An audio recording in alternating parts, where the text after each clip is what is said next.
Hello student, education world में आपका स्वागत है। और पर्सनली 3.2 क्लास 10th है, BTBC का मैथमेटिक्स है, पेज नंबर 55 है। इसका एक क्वेश्चन है, क्वेश्चन नंबर 5। क्या है क्वेश्चन नंबर 5, आइए देखते हैं। क्वेश्चन नंबर 5 में कहा है कि एक आयताकार बाग जिसकी लंबाई चौड़ाई से 4 मीटर अधिक है का अर्ध परिमाप 36 मीटर है, बाग की विमाएं ज्ञात कीजिए। देखिए, ये दो चर वाले रैखिक समीकरण का क्वेश्चन है। दो चर वाले रैखिक समीकरण में क्या होता है कि इसमें खोजना पड़ता है दो चीजें। जैसे यहाँ आयत कहा है तो आयत की लंबाई और चौड़ाई, लंबाई चौड़ाई। अगर किसी क्वेश्चन में कहे भिन्न तो भिन्न का अंश और हर होता है। जैसे किसी संख्या दो अंकों वाली संख्या कहे तो इकाई अंक x दहाई अंक y होता है। तो इस प्रकार से x y मान लेते हैं दो चीजें खोजकर।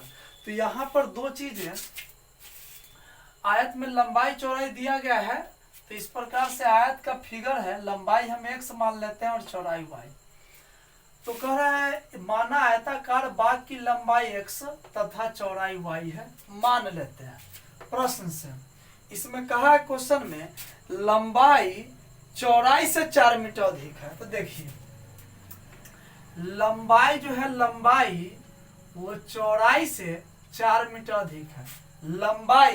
लंबाई बोले तो यहाँ x है लंबाई, तो लंबाई इस चौड़ाई से 4 मीटर अधिक। अब x अब प्लस y को इधर लाएंगे माइनस y, अब बराबर 4 बच गया, समीकरण 1। अब दूसरे स्टेप से समीकरण 2 लाते हैं। देखिए दूसरा स्टेप है का अर्ध परिमाप 36 मीटर है। का अर्ध परिमाप, किसका अर्ध परिमाप? तो आयताकार बाग का अर्ध परिमाप। आयताकार बाग का अर्ध परिमाप 36 मीटर, तो आयत का परिमाप बराबर होता है 2 इंटू लंबाई प्लस चौड़ाई। आयत का परिमाप बराबर होता है 2 इंटू लंबाई प्लस चौड़ाई। चूंकि यहाँ पे अर्ध परिमाप लिखा गया है, दोस्तों ध्यान से सुनिए। चूंकि यहाँ पे अर्ध परिमाप लिखा गया है, अर्ध मीन्स होता है आधा, तो आधा होता है, तो दोस्तों आधा करने के लिए ना बटे 2 कर देते हैं। जैसे 100 के बटे अगर 2 कर दे, 2 से 100 कट कर 50 हो जाएगा, आधा हो गया। 50 के बटे 2 कर दे तो 2 से 50 कट कर आधा हो जाएगा, यानी 25 हो जाएगा।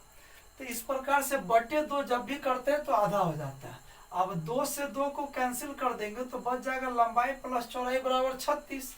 तो लंबाई कितना माने हुए x, तो लंबाई के जगह x प्लस चौड़ाई कितना माना गया है y, इसलिए y बराबर 36, समीकरण 2। अब आइए देखिए समीकरण 1 और 2 को एक साथ रखकर यहाँ अगर y वाले को कैंसिल करें, मानकर चलिए y वाले को कैंसिल करना हो तो माइनस है और ये प्लस है, चिन्ह नहीं मिल रहा है तो लिखेंगे जोड़ने पर। दोस्तों मैं इसे विलोपन विधि से बनाने का कोशिश कर रहा हूँ। समीकरण के बनाने की 5 विधियां होती है, जिसमें मैं एक विधि विलोपन विधि आता है उसके हिसाब से बना रहा हूँ। देखिए चूंकि यहाँ पे विधि नहीं लिखा गया है तो आप किसी भी विधि से सॉल्व कर सकते हैं। अब देखिए तो समीकरण 1 और 2 को एक साथ रखकर जोड़ने पर तो एक साथ रख देते हैं। देखिए पहला समीकरण है x माइनस वाई बराबर 4 और दूसरा है x प्लस वाई बराबर 36। इस प्रकार से y से y कैंसिल, एगो x दूगो x बराबर 36 4 40, तो 2x बराबर 40, इसलिए x बराबर 40/2, तो x का वैल्यू आ गया 20। अब क्या करेंगे समीकरण 1 में या 2 में भी रख सकते हैं। तो समीकरण 1 में x बराबर 20 रखने पर, x बराबर 20 आया है इसलिए x बराबर 20 रखने पर, तो समीकरण 1 यहाँ से देख कर लिखेंगे x माइनस वाई बराबर 4, x का वैल्यू 20 रखना है तो 20 माइनस वाई बराबर 4, तो 20 अब प्लस वाई को इधर प्लस 4 को इधर लाएंगे माइनस 4, अब माइनस वाई को दाएं पक्ष में ले जाएंगे तो प्लस वाई, 20 में से 4 16 बराबर वाई या वाई बराबर 16। हम अभी माने थे, क्या माने थे, लंबाई x यानी लंबाई x माने थे, यानी लंबाई हमारा हो गया x का वैल्यू 20 है, 20 मीटर। चौड़ाई क्या माने थे, y, तो y का वैल्यू 16 है, 16 मीटर। अब दोस्तों ये आंसर गलत है या ये सही है, इसको पता करने के लिए बड़ा आसान ट्रिक है। आप क्वेश्चन से भी पता कर सकते हैं। दो तरीका है मेरे पास। देखिए पहला तरीका है, x और y का वैल्यू इसमें अगर समीकरण 1 या 2 में रख दीजिए तो LHS बराबर RHS, यानी दोनों पक्ष बराबर आ जाएगा।